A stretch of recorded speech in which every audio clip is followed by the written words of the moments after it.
Hey everybody, what is going on? Hexlex here. I got another Master Duel video for you. Doing another tier list. I'm doing it a little bit differently this time around. Namely in that I'm just covering fewer decks. Usually I do like 25 to 30. But this time I wanted to focus on 15 of the most popular / powerful decks currently in the Master Duel meta and see just how they stack up against one another. Also want to talk a little bit more about each individual deck, and that's another reason why I've opted for fewer decks to be represented here. Now, obviously, of course, there are plenty of decks that are very viable in this meta. Just because there's one that's not here doesn't mean I think it's below Rogue or I think it's bad, especially your favorite deck. I think that deck's really good too. But no, this is just, me just talking about the most popular decks to get a feel for where the meta's at, and yeah, we'll just kind of go from there. So as always, thank you for checking this video out. If you are interested in checking these videos out early, I encourage you to join as a member next to the subscribe button, or if you want to see some exclusive content, head over to patreon.com/hexlex. I upload videos there that are not uploaded here on the YouTube channel, so any support is greatly appreciated. Anyway, let's get right into it. The first deck I have here is actually Kashtira, because combing through the numbers, mostly using Untapped as a resource there, Kashtira is actually still seeing a significant amount of play. Not really sure why. I never see Kashtira, so I have to imagine this is mostly at the lower ranks, but I'm definitely going to put it in Rogue. And just glancing at all of the decks on this that I have here, this is probably going to be at the bottom. Kashtira has always had its one big weakness since it's come out, and that's it's a deck that doesn't put any kind of negates on its end board. This means it is extremely susceptible to board breakers. Any amount of board breakers, really. You could even play like Smashing Ground, and that would be enough to destroy Kashtira or Riseheart, right? It's just not a deck that has a lot of insulation for its lines, not just on an established board, but as it combos as well, right? On top of that, Kashtira does, of course, also suffer from massive consistency issues. That said, I don't think the deck really needs any changes as far as the ban list goes. I mean, I don't know. Some people can make the argument making the TCG change of a Riseheart to 0 and then, Fenrir and Unicorn to 3, but I'm not even convinced. I think you could bump Fenrir back up to 2 and leave a Riseheart and it would be completely fine. I just don't see Kashtira doing much of anything. And when I was looking at these figures, Kashtira did by far have the lowest win rate among all the decks that I saw, which definitely makes sense too. I'm playing regularly in Diamond and Master. I never see this deck, so I have to imagine these numbers are coming from lower ranks. But yeah, Kashtira, I really don't think is it. All right, next up we have Blue Eyes, and I think actually for the first time since Blue Eyes new support came out in Master Duel, I'm actually going to put this deck in tier 2. This is kind of close for me. I almost want to put this deck in tier 1. I think the thing that Blue Eyes really has going for it is the fact that it's not as vulnerable to a lot of the hand traps that are good against other decks in this meta. This is a meta where hand trap choice in particular is really going to affect your matchups more so than in previous metas, right? And by that I mean which hand traps you're choosing to include. So Blue Eyes is particularly susceptible to Nibiru, but a lot of other decks can very successfully play around Nibiru in this meta. It's not really affected that much by Lancia, which is used against Malice. As far as Droll and Lockbird goes, which is used against Ryzeal a lot, Blue Eyes is at least somewhat affected by that, but has a bit of a time, I think, easier time pushing through it. It's kind of hand dependent. Well, that's also kind of true of Ryzeal as well, so I don't know. It's close. I could see an argument for Blue Eyes still being a tier 1 deck, but I'm going to put it in tier 2. And I'm pretty sure that's also just where Memento is going to end up being here. Yeah, I think that Memento just remains a very solid deck that, I don't know, here's the thing. I could actually see an argument for this being above Blue Eyes, and I could almost even see an argument for this being tier 1. It's kind of somewhat similar to Blue Eyes' position, although Memento's a little bit more well-positioned in terms of the hand trap meta right now, right? Memento doesn't really care about Droll that much. Kinda does for the search off of the Memento Infusion. Actually, it's a similar story for the Droll and Lockbird. Memento actually really doesn't, or not Droll and Lockbird, Lancia rather. Memento doesn't really care about that except for the Memento Fusion Graveyard Banish to search effect, right? So some of the more popular techs that are being used against the meta right now, Memento can actually fly through pretty easily. Nibiru can sometimes be a little bit of an issue, similar to Blue Eyes, although not quite as bad as Blue Eyes. But also, again, Nibiru is kind of at an, I don't want to say an all-time low for popularity, but a lot of people are choosing to cut Nib, and I can definitely understand why. Again, with Ryzeal and Malice just being able to inherently, with most, if not all of their lines, negate the Nibiru or play through it, etc. So yeah, I'll leave these two here for now. Again, I could see an argument for either or both these being in tier 1, but we'll leave them here for now. Okay, White Forest. I gotta put in tier 3. I know on the past couple of tier lists, I've kind of gotten a little bit of flack, or I don't know if I put it in tier 3 in the last one. I put White Forest in tier 3 at some point relatively recently. I got a little bit of flack for it, but I'm gonna stand by this. Yeah, I think the thing that White Forest really lacks over a lot of other decks is the ability to push through hand traps. Yeah, I think White Forest does lack that. White Forest is also pretty susceptible to Droll, which because of Ryzeal is seeing a lot of popularity right now. I will say that when it comes to the actual end board, if you go off uninterrupted, White Forest is one of the scarier decks in the meta right now.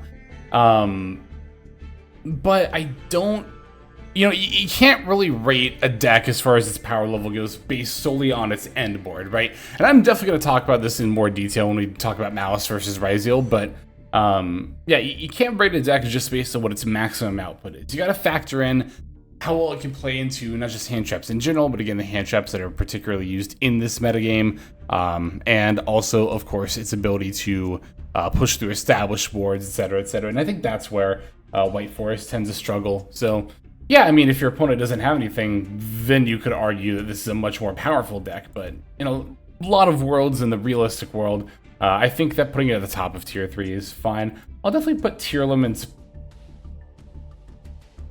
I was gonna say below it in tier 3, but I think I honestly have to put Tearlaments in Rogue. I do, yeah, because here's the thing, right? I'm thinking about it, and I think my big issue with Tearlaments doesn't even come down to like hand traps in particular, but I think about like the maximum output of what a Tearlaments end board looks like on turn 1, something like, Roll Colos, and in some worlds, if you really pop off, you can even add like Baron and or Appaloosa to that. But I'm thinking about even a world where you have like Roll Colos, Redoer, Appaloosa, right?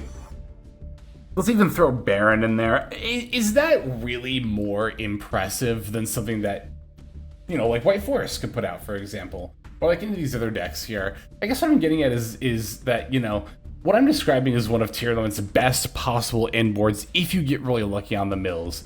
And when I think about it that way, I don't know if I could justify putting Tearlaments higher than Rogue. I mean, you got to think about like what the average Tearlaments end board looks like. How many times have I played Tearlaments and I have to end on, something like Tear Cash plus Redoer, plus maybe a set Soliac as well. And you think about that kind of end board in 2025 Yu-Gi-Oh! It's just not good enough, I think. No, I do still think Tearlaments is a very solid deck, of course. Any deck in the Rogue category, I think will still pretty easily be able to, well, I don't know about easily, but with the right and or dedicated pilot, be able to reach Master 1 and or top a tournament. But yeah, I just struggle to see Tearlaments keeping up, which is kind of a wild statement, but of course, you gotta remember, this is with all the restrictions in mind. Needing to rely on RNG to be able to keep up with the meta is not a spot you want to be in. Okay, Ryzeal, do I even need to say it? I'm absolutely putting this in tier 1, and as long as we're talking about Ryzeal, we might as well talk about Malice as well. So, that's kind of like one of the big questions that a lot of people are asking right now, is which of these decks actually does end up being better. And this is something that I want to talk a little bit more about when it comes to, your maximum output of an end board versus your ability to push through hand traps and negates, right? Ryzeal and Malice are kind of the epitome of those dichotomies, with, of course, Malice, once it goes off, having a lot of things it can do on the end board between basically filling up your field and having a bunch of cards in hand on top of that. But as we all know, Malice's big weakness is that it doesn't play very well going second, and you know, in general, can have a bit of a time pushing through you know, an established board. Whereas Ryziel has a much easier time not only pushing through an established board, but playing through hand traps as well. I guess at the end of the day, in both scenarios, it does kind of come down to, like, did you open multiple starters / a starter plus an extender? But, you know, Ryziel, if it has even one extender, can inherently push through 2 hand traps and still establish a board.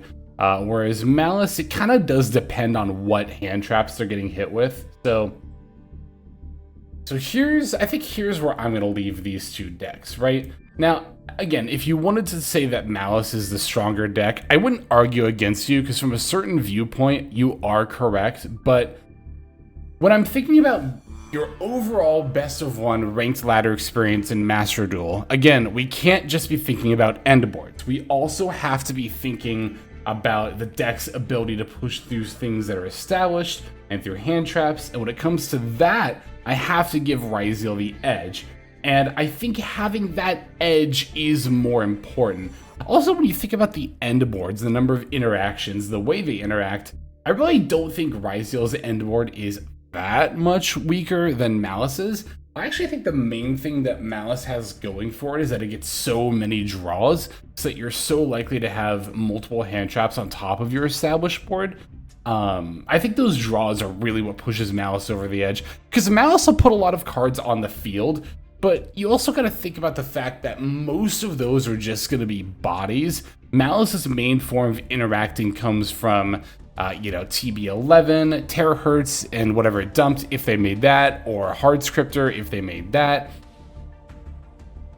as well as the Whitebinder Banish effect. And aside from that, and whatever hand traps they drew, there's not a lot that Malice actually does, right? Whereas Ryziel has got multiple detonator pops, it's got the cross negate, it's got the plugin / plasma hole for a second rank 4, which could even be another detonator if yours gets answered. That's the other thing too, even on an established board, if you go first, right? If you have the established board, if Malice gets hit with a board breaker, it's extremely difficult for them to recover. Whereas if Ryziel gets hit with board breakers / negates, you know, even if they go to negate your detonator, you can always just chain detonator, pop itself, then on a separate chain link, flip up plugin, activate revive detonator, and then boom, now you've established your negates again.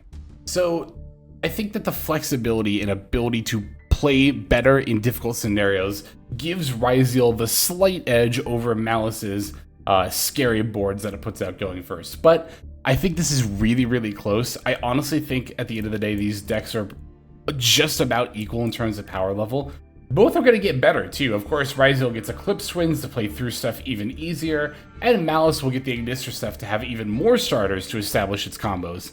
So at the end of the day, these decks are extremely close. If you want to argue that Malice is better, I wouldn't disagree with you. I just think that right now, I think Ryziel is a little bit better, and I think tends to be a little bit better overall in a best of 1 ranked ladder format. Okay. Crystron, I'm going to put this in tier 2. Crystron's looking a lot better than it was in the previous format because it doesn't suffer from strays from Lancia. Of course, Lancia does still see a bit of play, but not nearly as much as it did before, thankfully. You can make an argument that Crystron's a little bit better than Memento. But I think in the right hands, I think in a skilled enough pilot's hands, Memento tends to outperform Crystron. Not by a lot, though, not by a lot. I think the main issue Crystron might actually have is just keeping up with something that, you know, the decks that, like Malice and Ryziel. That's actually going to be kind of a running theme, and I've talked about this before in previous videos, but the introduction of Malice and Ryziel definitely is the introduction of a new stage of power creep in Master Duel, and to at least somewhat of an extent, I think that every pre-existing deck is going to start to struggle with keeping up with that power a little bit. Alright, Snake Eye. I'm going to put Snake Eye in tier 2, and I'm almost a little tempted to put it above Crystron, because in terms of not just like community tournament performance, but even popularity and win rate, Snake Eye is actually like pretty much on par with Crystron, but I suspect in a skilled player's hands, Snake Eye does tend to outperform Crystron. Yeah, I definitely slept on this. I somehow slept on this and called it at the same time, because the first tier list after Oak got banned, I put Snake Eye and Rogue, but I also said that I could easily see this being like tier limits, where after Merle got banned, I put it in Rogue, and then it just slowly kind of creeps up the tier list until we realized that, oh no, this is still a very respectable deck that has a place in the meta. That happened with tier limits again after Merle got banned, and it's now happened for me with Snake Eye after Oak got banned. Yeah, I mean, even if it's not the most popular deck, especially compared to stuff like Ryzo and Malice, as much as it used to be, Snake Eye is still extremely solid. And, you know, I always rate decks on this tier list in terms of, like, assuming that, you know, it's being played by a pilot who can utilize it to its maximum power level. And in that regard, I think that Snake Eye, I think, is definitely a solid tier 2 deck. And I think I will even put it above Crystron. I think they're pretty close. But a skilled Snake Eye player, I think, can do a lot more, not a lot more, at least a bit more with that deck than Crystron can. Crystron's a lot more, I wouldn't call Crystron a linear deck in general, but it is more linear than Snake Eye in that, like, Crystron's always going to put out, like, a finite amount of things. But for Snake Eye, it feels like with the right hand and, again, the right pilot, the you know, potential is endless there. I do think that overall Blue Eyes and Memento are still going to be stronger than Snake Eye right now, but definitely don't sleep on this deck. Another deck you should not be sleeping on at all, and one I'm tempted to even put a little bit higher than Snake Eye, is Voiceless.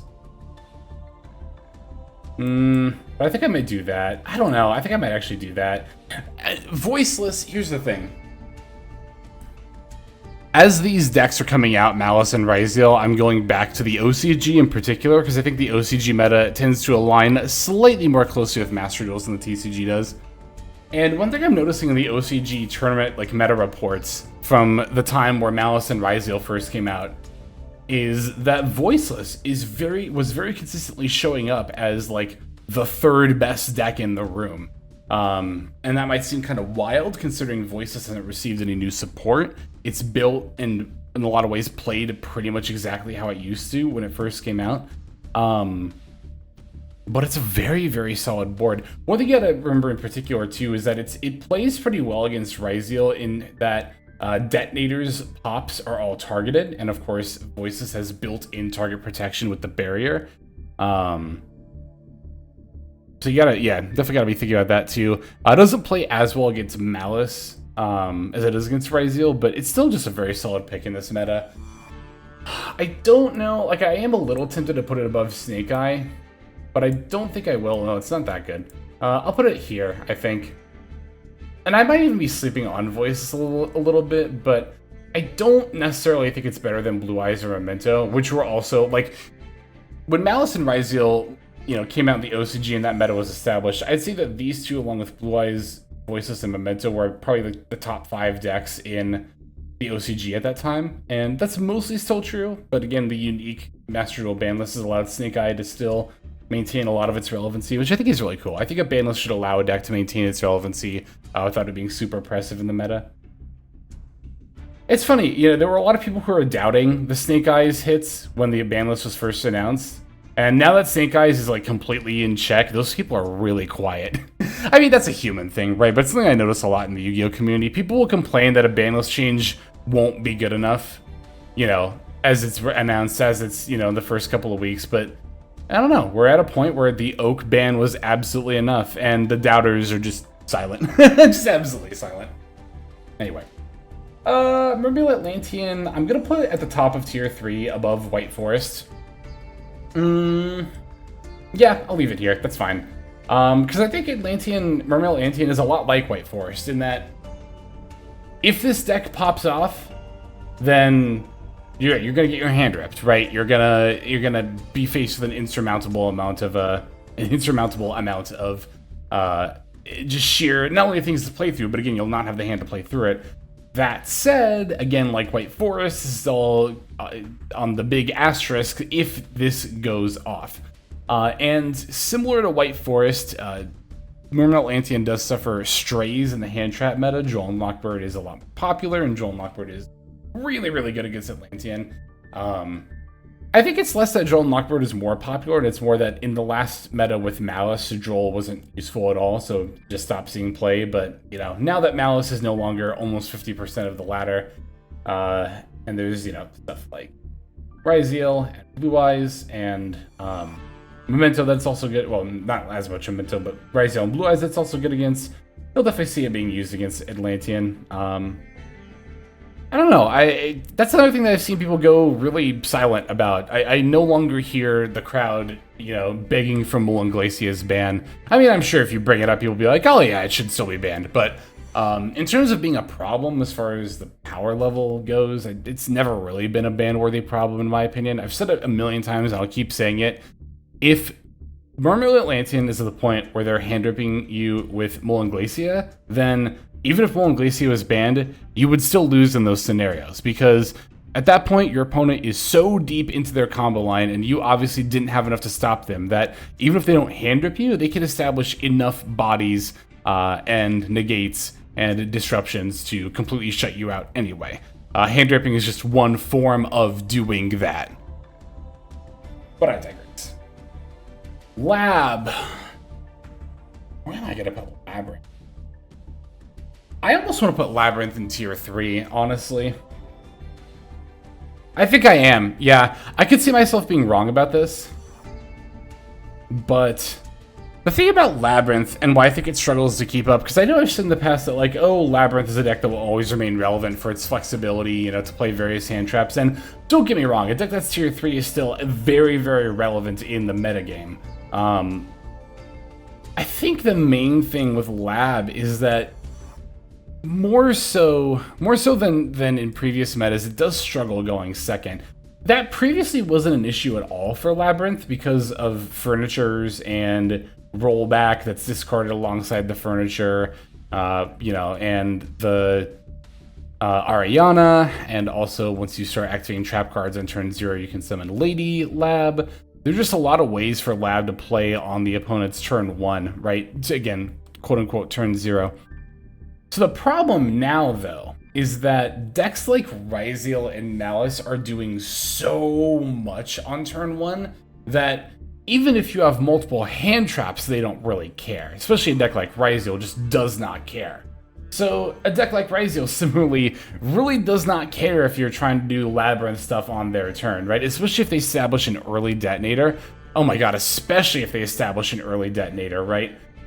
Then you're going to have a lot more trouble playing on turn 0 as Lab against a deck like Ryzeal. The other thing, too, is that there's not really any clean, like, normal trap cards you can tech against this meta, right? Like, you can tech D-Barrier or Colic Seas against Ryzeal, and that's really good. But then, you know, you'll play against Malice, and D-Barrier just doesn't do anything. You know, you could play the Karma Cannon. I mean, you're probably going to play Karma Cannon either way. That card is just really good. But, like, Karma Cannon to turn a Malice board face down. Ryzeal, depending on the hand, doesn't always have that weakness. Sometimes they'll flip a Karma Cannon. They'll just go normal summon Ice Ryzeal. You know, an Ice Ryzeal you didn't know they had.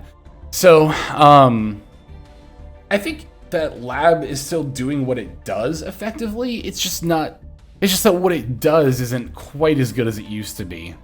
So I'm going to put it in tier 3. Lab has also been falling off in popularity a bit, but I try not to base these tier lists too much on popularity, more in terms of power level.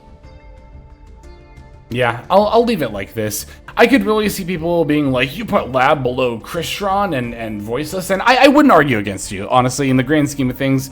If you wanted to put Lab, like, up here, or even, like, up, not quite that high, but, like, up here, I could see a solid argument for that, but I think that the overall power level is such that I'm going to put it at the top of tier 3. Also, I've seen a couple of posts mentioning this recently, and I do definitely agree that, like, Konami can definitely, you can put the furniture back to 3. Lab furniture, and I don't think ever really needed to be semi-limited. It should definitely go back to 3 now. This deck needs a little bit of help. Fiends with Control. I've been pretty up on this deck for quite a while, but I think I might have to put this in tier 3 as well. Maybe not that low. I almost want to put it here. Yeah, I'll put it here. That's fine. I'll put it at the bottom of tier 2. So I think that Fiendsmith... let's do that. That seems more right. So I think that Fiendsmith Control's big strength has kind of always been and remains in this meta the fact that it is very flexible in what it can play as far as hand traps go, and just board breakers and overall ways to counter the meta, right? But I think that a lack of focus might hurt a Fiends with Control deck that's trying to do too much, right? Like, you might look at Fiends with Control and be like, oh, this is great. You know, we're in a meta where the kind of hand traps you want to play against each individual deck are fairly split. So in Fiends with Control, I can main Lancias against Malice while also maining Joel and Lockbirds against Ryziel. But I actually don't think that's that great of an idea. And it might, you know, you might think, well, like, why wouldn't it be? You know, you can have counters for everything. But the problem is that's not how hands are going to play out a lot of the time, right? If you're playing Lancia and Joel and Lockbird against Malice and Ryziel respectively, you're still going to have the problem of opening Lancia against Malice and opening Joel against, or Lancia against Ryziel and Joel against Malice, right? That doesn't, having both in your deck doesn't fix that issue. It's still going to persist. It does make it a little bit less likely, but not enough in the grand scheme of things. I mean, even if you go for something a little bit less targeted than Lancia, but still useful against Malice, like Super Poly, I don't think Super Poly is that great against Ryziel a lot of the time. Just because their rank 4s vary so differently, so wildly in terms of their type, attribute, and all that kind of stuff. Even the Ryziel main deck monsters, right, are Fire, Thunder, and Light Pyro. So, yeah, you're going to have a hard time fusing them away with each other. So, yeah, I think that even though Feedsmith Control does still have that flexibility that it did, I just think that doesn't matter as much in this meta. And when I'm thinking about decks in their power levels and their end boards, like Feedsmith Control is obviously the control deck, so you're not trying to OTK or necessarily put out a board of 5 negates, but that does still mean your deck's going to be a little bit weaker in that regard. Now, again, I don't think that makes Fiends with Control a weak deck, but it does bump it down a little bit on the tier list for me. Branded... Where am I putting Branded? I'll put it above Fiends with Control. I think this is a fine spot for it. I don't know, part of me almost thinks that as long as, like, April's around, Branded's always going to be a tier 2 deck. But I mean, really, again, this tier list is all about, you know, talking about decks with their maximum potential, quote-unquote, realized. So, if Branded is being operated at its highest power level, I do think that it remains a very solid tier 2 deck. More so than Labyrinth, it just has that flexibility, not in terms of what it can play, but how it plays. Branded is always like just going to be one of the most fluid combo decks in Yu-Gi-Oh! And that just makes it, that not only makes it really strong to play, but also makes it tricky to play against, right? And of course the Branded Fusion to 2 recently was a huge help. If Branded Fusion were still at 1, I might be putting it a little bit lower down. That second Branded Fusion does pull in a lot of work, but I don't think it's solely what's keeping Branded in tier 2. I think even if Branded Fusion were at 1, I'd probably put Branded like right here, maybe here, but probably still right here. But as it stands, I'll definitely leave Branded here. I think it's slightly better than Fiends with Control. And finally, Tenpai. You know what? I think I might actually do that. I think I might actually put Crystron at the top of tier 3, and then I'll leave Tenpai at the bottom of tier 2. I was about to do it the other way around, but this feels a little bit more right to me. I mean, what is there to say about Tenpai? It's kind of a just lower tier 2 permanent resident at this point. Still has a lot going for it. It was a lot better last month against Malice, just because Malice is so susceptible to board breakers and was everywhere that you could very reliably play Tenpai into it and have a good chance, but Ryziel can be a little bit more tricky. A little bit more. But I think overall, just the limitations to, of course, keep Tenpai down a little bit. Okay, so I think this is where I'm going to leave things off. Again, a smaller tier list than I usually do, but wanted to have more time to discuss each individual deck. And I think I'm pretty satisfied with the amount of discussion we got in, but definitely let me know what you think of this tier list and the metagame overall. Always eager to hear from you in the comments below. But for now, that's going to go ahead and do it. Thank you so very much for watching, especially all the way to the end. That really is very helpful. Even if you skip to the end just to see what the tier list looked like, I still appreciate that you were interested enough to do so. So thank you for your viewership.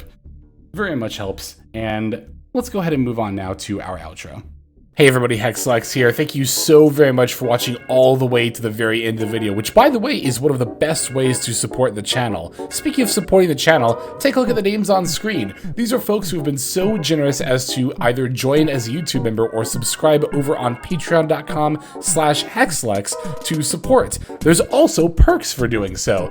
If you would like to see YouTube videos early, as well as some exclusive videos that get uploaded to YouTube, but for one reason or another I decide not to publish, definitely go ahead and hit that join button to see content early, as well as some exclusive content. If you're looking for more exclusive content, over on patreon.com, I upload exclusive videos that are not posted on YouTube just about every single day.